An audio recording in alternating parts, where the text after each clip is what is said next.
Good day everyone. Today I'll show you how to do the heat transfer project using ANSYS Workbench. So watch carefully and I hope you like this video. Without further ado, let's get started. So first, download mo muna yung ANSYS Workbench sa internet. So you can download it and get the latest version also for free sa internet lamang. So once na meron na kayo, open nyo and click the steady state thermal. You can drag it here or just simply double click it. So once na nagawa nyo na, may lalabas na engineering data, geometry, model, setup, solution, and results. So click the engineering data. And sa engineering data, makikita natin yung material, the structural steel. Yan, naka-default na yan. So yan din yung material na gagamitin natin. Sa baba, meron tayong property, the thermal conductivity, na merong 60.5 watts per meter degree Celsius. Yan yung value na gagamitin natin for our manual computation. So, okay na rin yan.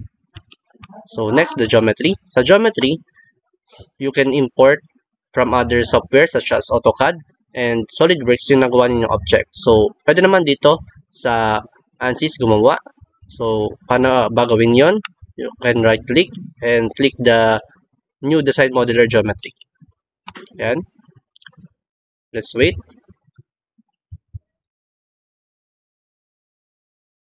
So, yan.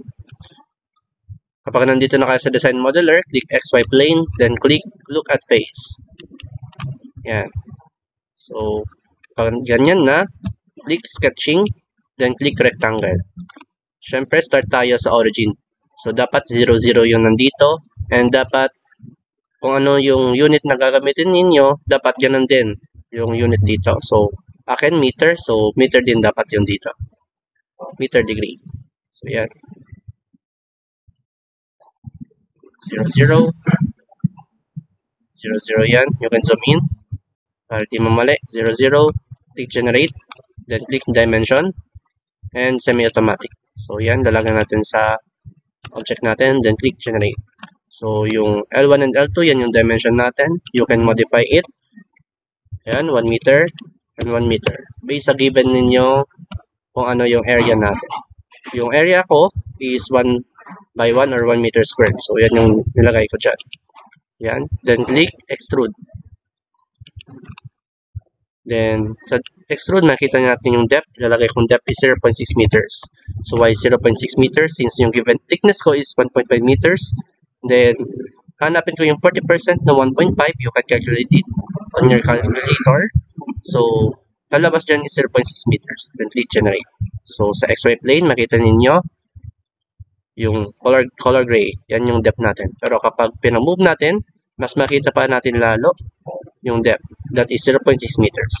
0.6 meters lang yan nung 1.5. So, need pa natin hanapin yung natitira sa 1.5, which is 0.9 meters. So, that's click faces. Faces. Then, click look at face. Yan. Then, start ulit tayo. From the top, sketching, rectangle, origin. Repeat the process lang hanggang 1:1. Yan. Then, click generate. Next, paka-generate natin. Click extrude. Sa extrude, may makita tayong apply. Click apply.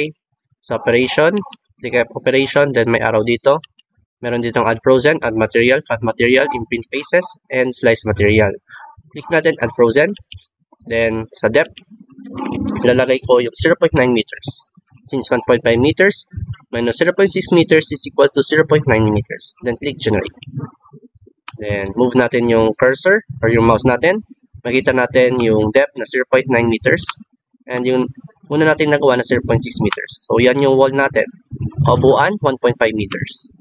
So, kapag na-check nyo na kung may mali or may error, if wala naman, proceed tayo. 2 parts, 2 bodies, click. Then, solid. Then, click generate. Yan. Kita natin, meron tayong 0.9 meters and 0.6 meters. All in all, 1.5 meters. If ganyan na yung nagawa nyo, click tayo sa workbench. As you can see, meron nang check yung geometry. So, okay na yan. Then, click model. Double-click model. Wait natin.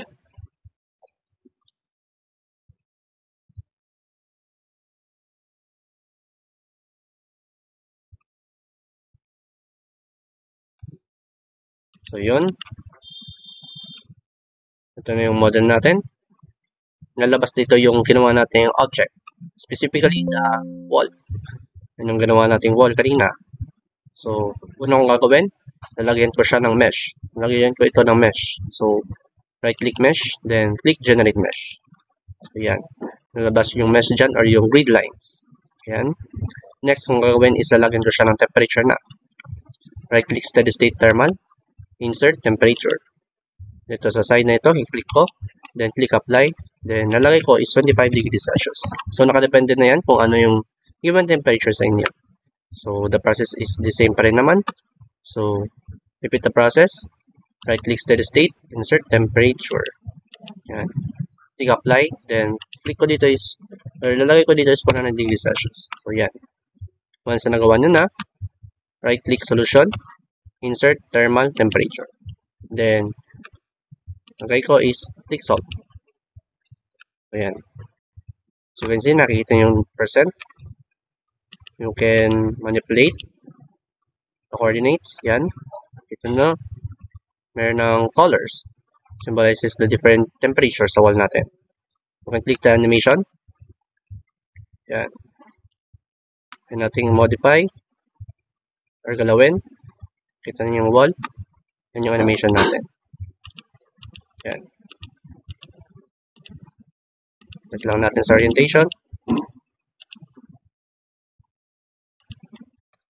And pwede natin makita yung maximum minimum sa wall natin using probe. Click result, probe, maximum and minimum. Yun. The minimum natin is 25, maximum natin is 100. Nandito rin naman yan. So, sa manual computation, hanapin ko yung temperature dito sa gitna. It's between the maximum and minimum temperature.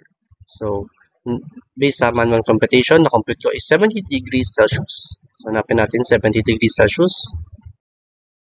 So, mirror, 70 degrees Celsius. Yan. Pwede na yan, 70 degrees Celsius. So, next, hanapin ko yung total heat flux. So, right-click solution, insert, thermal, sa baba ng temperature, total heat flux. Pindutin yan, then click solve. Yan. Meron ditong minimum and maximum. Minimum natin is 2,901.2 minimum. Maximum 3,125.4. Pero yung ating total heat flux na na-compute natin is 3,025. So, ito. Yan. That's it. Okay naman na yan. Then, pag-make sure na kung natama na, print preview. Okay. Then lang natin. Yan na. Yan lang naman kadali. Lagay natin heat transfer sa subject.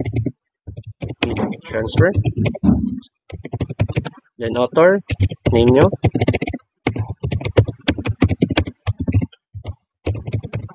And prepared for engineer Jeremy Sing lang. Then kapag okay na, send to lang, to Word, ayusin. Kung may ayusin, then convert to PDF, then okay na. Next naman sa total heat flux, ganun din. Ayusin lang. Subject. Heat transfer.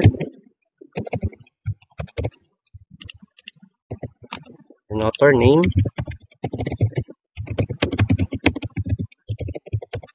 And preferred for engineer Jeremy C. Wala. So yan, send to or print, pwede naman to Word. And that's it para sa ating temperature and total heat flux. Yun naman sa report. So, click print preview, then click report preview. Okay.